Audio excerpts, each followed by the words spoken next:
Увага, марш! Підтримуйте!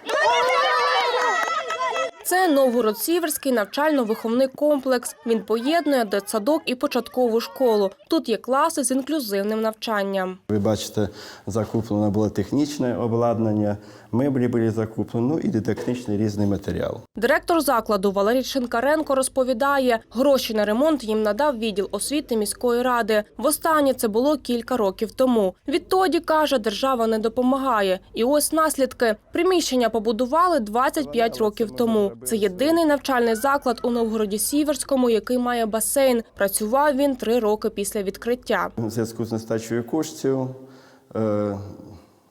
зараз цей басейн був закритий. Директор веде нас також до підвалу, де протікають труби, далі на двір. Хочу звернути увагу на протікання даху.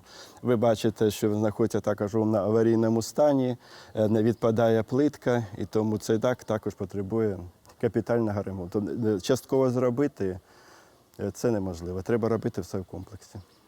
Наступного року освіта отримує на 34 мільярди гривень більше, ніж цього. Загалом 174 мільярди. Значна частина з них піде на ремонт закладів, сказав Суспільному виконувач обов'язків міністра освіти Сергій Шкарлет. Скільки саме не уточнив, передбачили гроші й на вищі зарплати. В такому варіанті, як сьогодні, то це 30% зростання зарплати, це і збільшення майже на 400 мільйонів по новій українській школі, це і нова субвенція по заходах, спрямованих на боротьбу з ковід. Очільник Мінфіну Сергій Марченко каже, Міністерство освіти просило на 10 мільярдів більше. Той запит коштів, який пропонував МОН, ми, звичайно, не задовольнили. Я думаю, що його задовольнила сама тенденція, тому що передбачається збільшення заробітних плат освітян на 30% і повернення тих програм, які були зрізані.